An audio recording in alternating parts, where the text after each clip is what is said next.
খলিফাতুল মুসলিমিন হযরত উমর রাদিয়াল্লাহু আনহু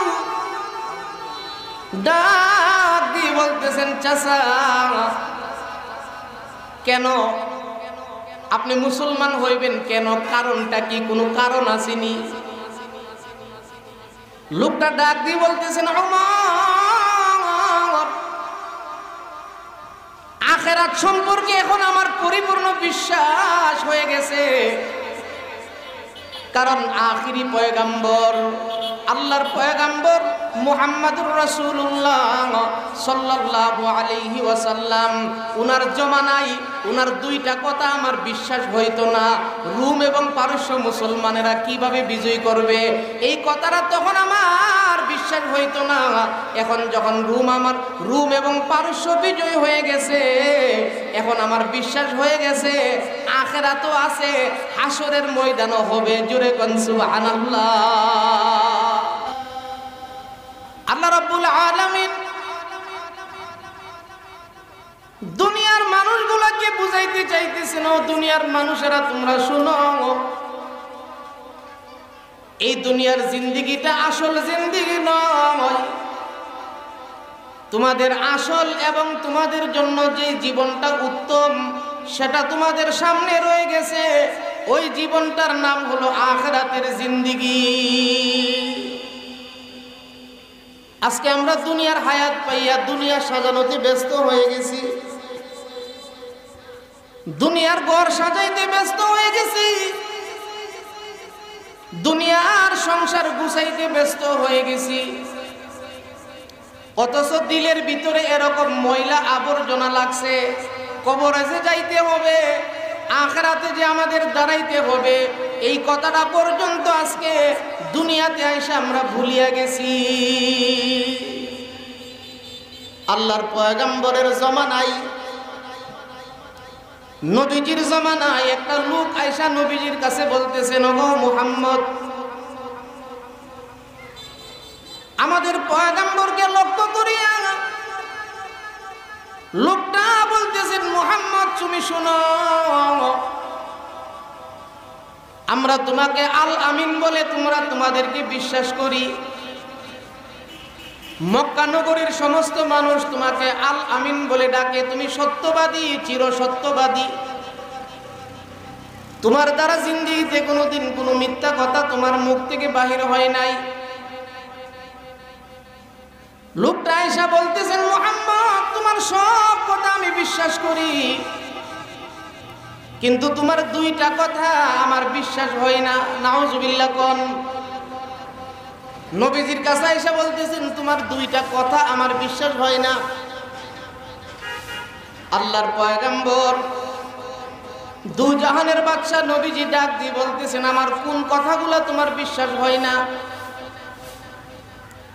তখন ওই লোকটা বলতেছেন, তোমার যেই দুইটা কথা আমার বিশ্বাস হয় না, ওই দুইটা কথা হলো, তুমি যে বলো রোম এবং পারস্য একদিন মুসলমানের শাসন করবে। আমাদের নবীজি ঘোষণা দিয়েছিল যে রোম এবং পারস্য একদিন মুসলমানদের হাতের কবজায় চলে আসবে। সুবহানাল্লাহ জোরে। আর আরেকটা কথা বলো, সেটা হলো যে আখিরাত হাসরের ময়দানে দাঁড়াইতে হইব। এই দুইটা কথা আমার বিশ্বাস হয় না। নাউজুবিল্লাহ জোরে।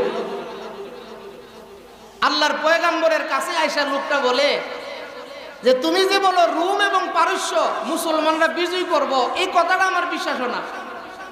আর তুমি যে বলো আখিরাত আছে, হাসরের ময়দানে দাঁড়াইতে হইব, এই কথাটা আমার বিশ্বাস হয়। আল্লাহর রাসূল সাল্লাল্লাহু আলাইহি সাল্লাম ওই লোকের কথায় কোনো বিরক্তি বোধ করলেন না।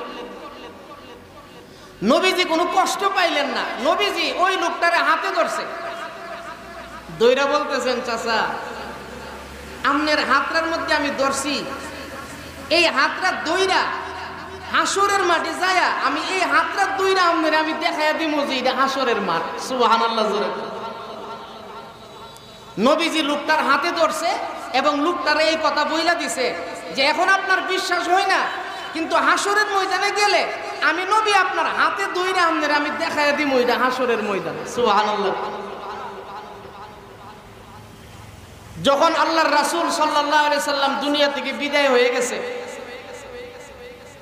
2 বছর পর্যন্ত হযরত আবু বকর সিদ্দিক রাদিয়াল্লাহু আনহু ছিলেন মুসলমানদের খলিফা। আবু বকর সিদ্দিক রাদিয়াল্লাহু আনহুর পরে মুসলমানদের খলিফা হইছে কে?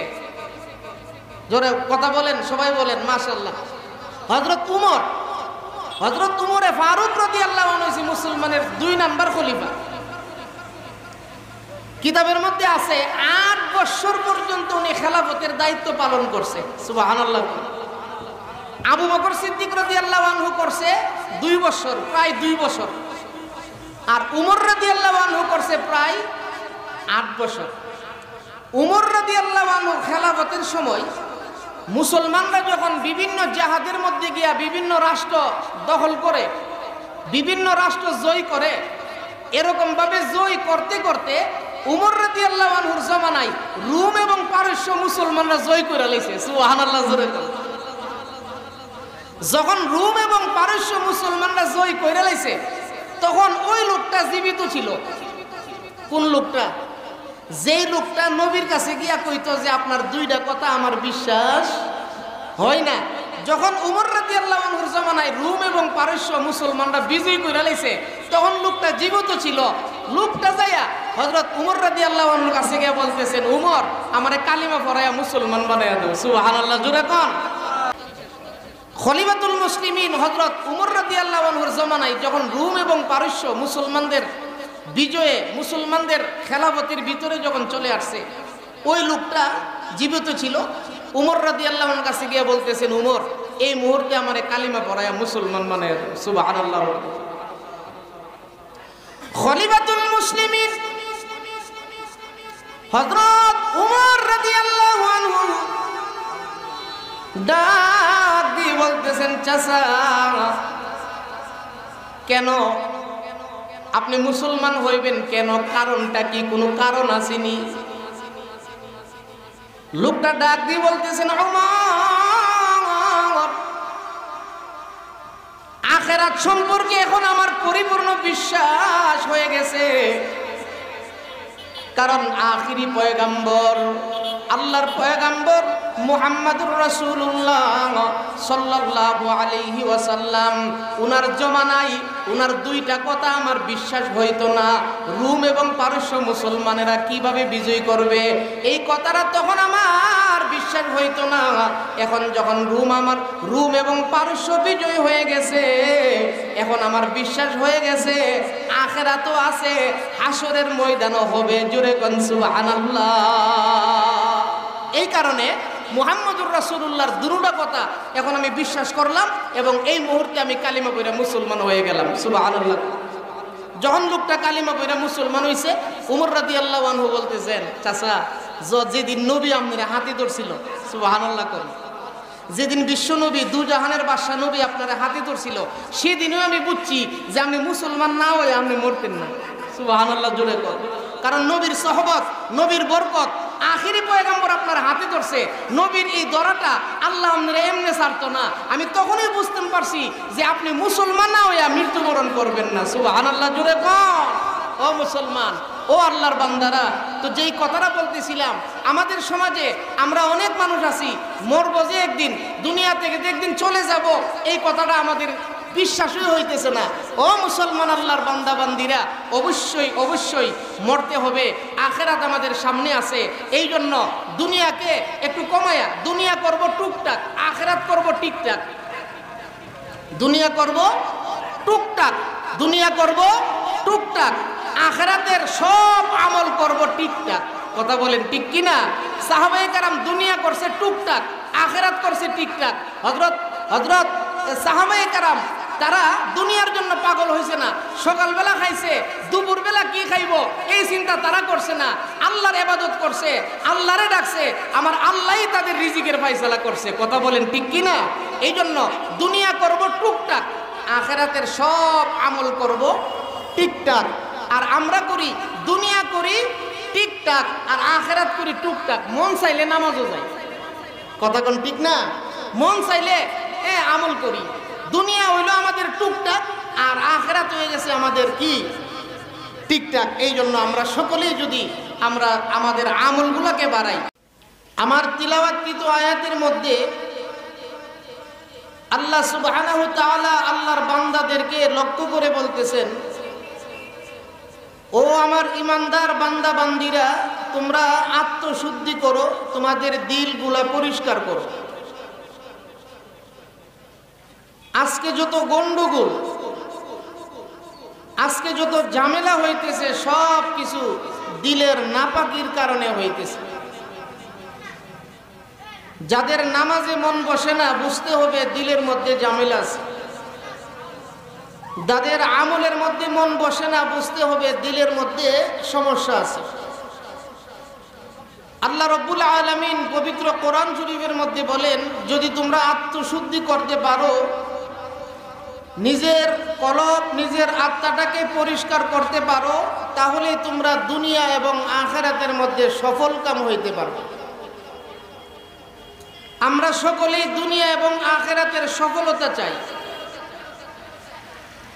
রাসূলুল্লাহ সাল্লাল্লাহু আলাইহি ওয়াসাল্লাম এই সফলতার নবীজি এই সফলতার বাণী নিয়ে এই দুনিয়ার মধ্যে আগমন করেছিলেন। এমন একটা সময়ে আমাদের পয়গম্বর দুজাহানের বাদশা নবীজি দুনিয়াতে আসছিলেন, যেই সময়টা সম্পর্কে আমরা সকলেই জানি, যেটাকে জাহিলিয়াতের যুগ বলা হয়, আইয়ামে জাহিলিয়াত। এরকম যুগে আয়েশা নবীজি সাহাবায়ে কেরামের দিলের পিছনে মেহনত করছে। আল্লাহ রাব্বুল আলামিন এমন মানুষ তৈরি করে দিয়েছে নবীজির মেহনতের বরকতে। সাহাবায়ে কেরাম নবীজির মেহনত পাইয়া এমন দামি হইছে, আল্লাহ রাব্বুল আলামিন পবিত্র কোরআনের মধ্যে ঘোষণা দিয়া দিছে যে আমি আল্লাহ তাদের প্রতি রাজি এবং খুশি হয়ে গেছি। সুবহানাল্লাহ। যে লোকগুলার উপরে স্বয়ং আল্লাহ তাআলা রাজি এবং খুশি হয়ে গেছে। ও মুসলমান, আমার আপনার পয়গম্বর দুজাহানের বাদশা নবীজি দুনিয়াতে আগমন করিয়া তখনকার সময় আরবের মক্কার মানুষগুলার দিলের পিছনে মেহনত করছে, দিলগুলারে আগে ঠিক করছে, মানুষগুলারে বুঝাইছে এই দুনিয়াই তোমাদের আসল ঠিকানা নয়, তোমাদের আসল একটা জিন্দেগি তোমাদের সামনে রয়ে গেছে। আল্লাহ পাক রব্বুল আলামিন পবিত্র কোরআনে বলেন, ওয়ালাল আখিরাতু খায়রুল লাকা মিনাল উলা। আজকে ফিলিস্তিনের মুসলমানগুলা কি কষ্ট করতেছে, ফিলিস্তিনের এই পরিস্থিতিতে আমাদের বাংলাদেশে আসবে না, এটার কোনো গ্যারান্টি ওয়ারেন্টি আছে? আসতেও পারে। যদি আমরা আমল ভালো করতে পারি, তাহলে আল্লাহ সুবহানাহু ওয়া তাআলা আমাদের জন্য ভালো ফয়সালা করবে। আল্লাহ রাব্বুল আলামিন আমাদের জন্য আমাদের আখিরাতকে সাজানোর তৌফিক দান করুন। সকলে বলুন আমিন। আলহামদুলিল্লাহ। আমি কিন্তু আজকে বয়ান শোনার জন্য আসছি। কার বয়ান শুনবো? আমি অনেক দিন ধরে ইচ্ছা করতেছি যে রেজাউল করিম আবরার সাহেব কোন এলাকায় আসে ওনার বয়ান শোনার জন্য। উনি অনেক বড় এবং মুহাক্কিক আলেম। এরপরে অলিপুরি সাহেব হুজুর কেমন আলেম, এটা তো আপনারা সকলেই জানেন। আমি অত্র এলাকার সমস্ত ভাইদেরকে অনুরোধ করে বলবো, সকলে চলে আসেন। এশারের পরেই রেজাউল করিম আবরার সাহেব বয়ান করবে, এরপরে অলিপুরি সাহেব হুজুর বয়ান করবে। এই জন্য আমরা কেউই বাড়িতে না থেকে আমরা সকলেই চলে আসি। আপনারা সকলেই যদি আসেন, তাহলে প্রত্যন ইউপি ছাত্র উলামা পরিষদের যে উলামায়ে কেরাম আছে, যে ছাত্ররা আছে, যে আলেমরা আছে, তারা সাহস পাবে, তারা ইসলামের কাজগুলা করতে আপনাদের কাছ থেকে সাহস পাবে। এই জন্য আপনারা সকলে চলে আসুন। এই মুহূর্তে আপনাদের সামনে যিনি গুরুত্বপূর্ণ কোরআন এবং হাদিস থেকে বয়ান